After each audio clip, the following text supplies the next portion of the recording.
It is now another Monday. Here we are, Portful Land. Okay, so I looked at your Chapter 12 journals. Thanks for your sneak peeks. It was awesome to see what you had written down. This week, a little different. Yes, I'm going to read from Chapter 13 and Chapter 14 and Chapter 15, I do believe. However, your work is going to look a little different. Now, this is going to be backwards, I know. Remember these pieces of paper before we did? Remember these? Yeah.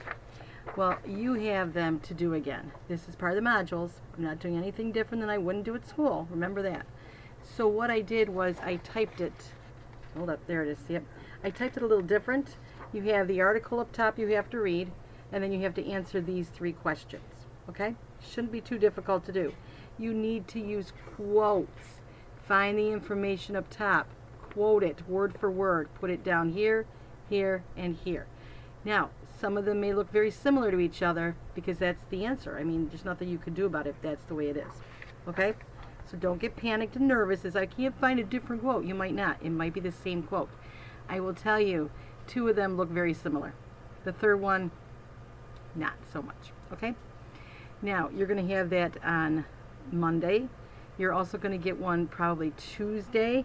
Chapter 14, I've got yet another one coming out at you. And there's one more a little bit later. I'm also hoping to do a vocabulary test of some sort. You all got words. I'm not going to use Chapter 8 words. Just get rid of Chapter 8 words. A lot of kids didn't get online fast enough. It's already gone, deleted, whatever. But you have Chapter 9 words and Chapter 11 words, I do believe. Chapter 10 was a quickie quiz. So Chapter 9 and Chapter 11 words. Those words, I'm going to put something together and you'll have to fill in the blank with the words pretty much in front of you that you have already written down. So it shouldn't be too bad of a little quickie quiz assessment. Okay, beyond that, it seems like we're rolling right along, guys. This book has 19 to 20 chapters. After this book gets done, we're going to start working on Frightful's Mountain. So that's going to be me reading the book. You're going to get your journals out because you actually can read along with me. So therefore, you should be able to find some quotes if I need quotes, or finding definitions should be a little easier for you. Okie doke. That's the scoop for this week. So, without any more time wasted on all that crazy stuff, I've got to do some shout-outs. Boop, boop, boop. Shout-out time. Ayana and Emma Penny. Blake, so happy to see you. And Mia, glad you're aboard. Connor, he's been working real hard for me. Dan, come on along and enjoy the ride with us. David's finally in the house. Yay, David. It was nice to see you the other day on our Zoom meeting with Mr. Luther. That was awesome. I'm also putting out there, we had a birthday on Sunday. Yesterday was Riley's birthday.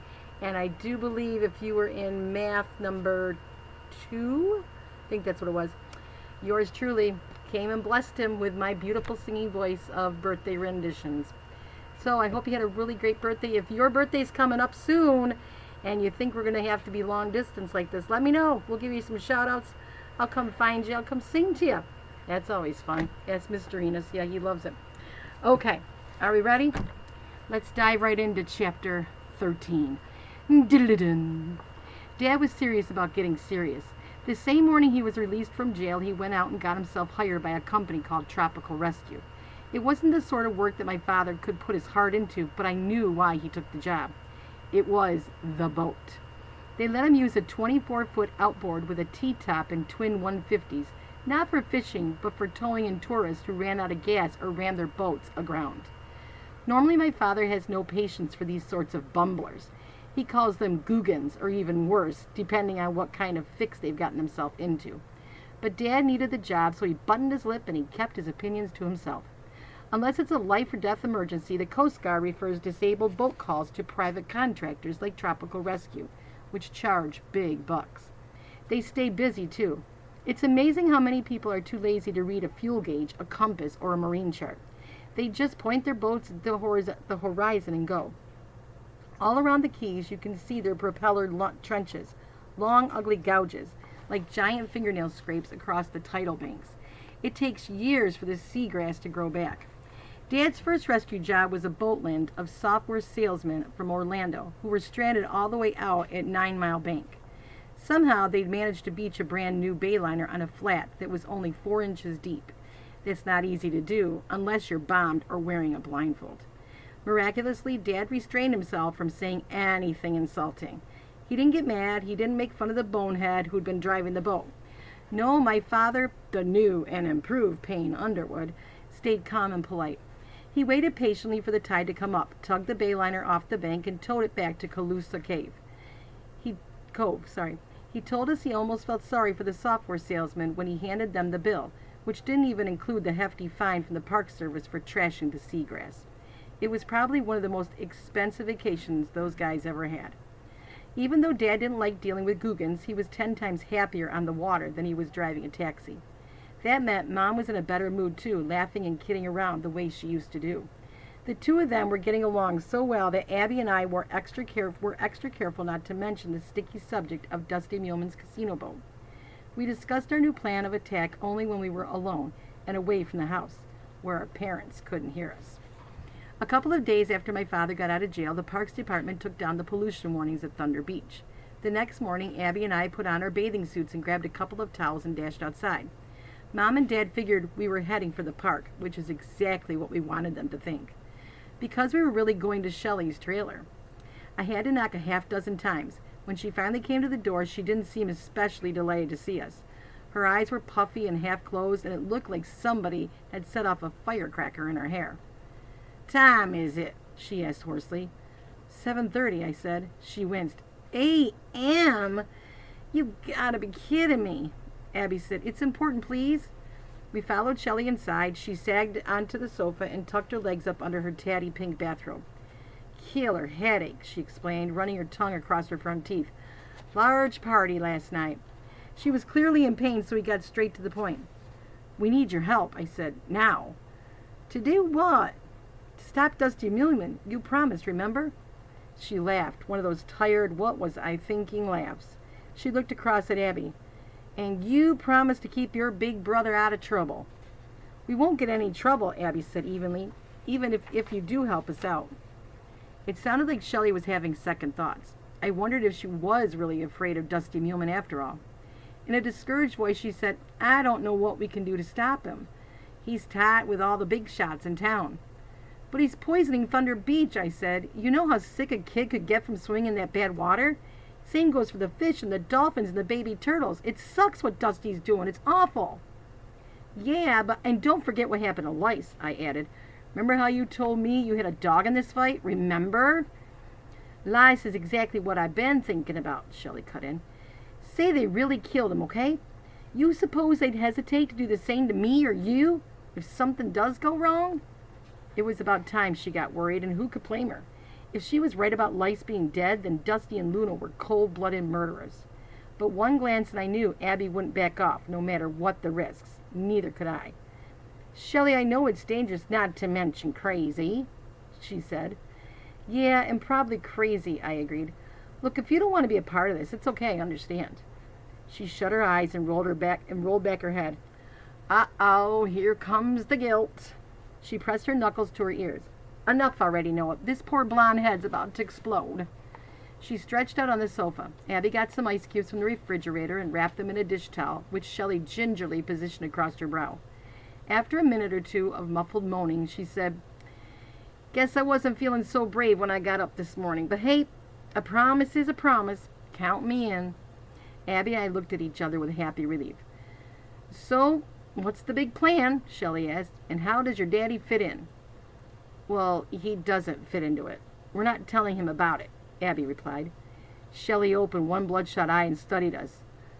"That's probably a good idea," she said.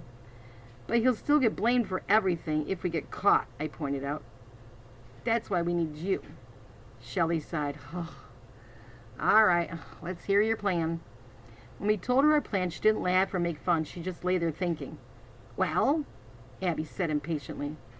Shelley levered herself upright, balancing the ice pack on her forehead. "This idea of yours is so whacked," she said, "it just might work." "Does that mean you're going to help us?" "All I got to do is flush," she asked. "That's it?" "That's all you've got to do," I said. "Flush, and flush often." Diddle-dun. The next thing that happened was all my fault. I wasn't paying attention. Abby and I were riding home slowly along the old highway, talking about the Coral Queen, when somebody rushed up on us from behind. Before I could wheel around, Jasper Muleman Jr. grabbed my bike and Bull grabbed Abby's, and together they dragged us backward into a stand of Australian pines. Not again, I thought in a panic. It wasn't me I was frightened for, it was my sister. No sooner had Jasper Jr. knocked me to the ground than I heard Bull cut loose with a spine-chilling wail. Instantly, I knew, and I'll bet you do too, don't you, what had happened. He'd been too careless with Abby. "Make her let go," Jasper Jr. hollered at me. "I can't." Jasper Jr. jerked me to my feet. "Underwood, you don't make her let go of Bull, I'll snap you like a twig." Bull kept on wailing. Abby had sunk her teeth into his left earlobe and was hanging on like a starved alligator. Bull was at least a foot taller than her, so he had to be careful not to pull away or else he might lose the entire ear. Whenever he moved even a little bit, his wailing got louder. The boy was in serious pain. "Make her stop," Jasper Jr. demanded. "He's bleeding, man, can't you see?" "Abby, is Bull really bleeding?" I asked. She nodded, as she's actually got him on the earlobe, causing Bull to crank up the volume. It was pitiful to hear. Jasper Jr. started throttling me by the shoulders. "Make her quit, Underwood, make her stop." "One condition," I said. "You guys let her go, free." Jasper Jr. sneered his famous sneer. "How about this for a condition, dork brain? Your sister quits chewing on Bull, else I start pounding your head with a ripe coconut." Bull managed to calm himself long enough to offer his own opinion. The girl takes her teeth out of my ears. She walks. You gotta promise. Please promise." "Okay. The girl takes her teeth out of my ear and she walks. You gotta promise, Underwood." "Hey, no way," Jasper Jr. began to protest. "You shut up, Bull." You shut... Oh, cripe.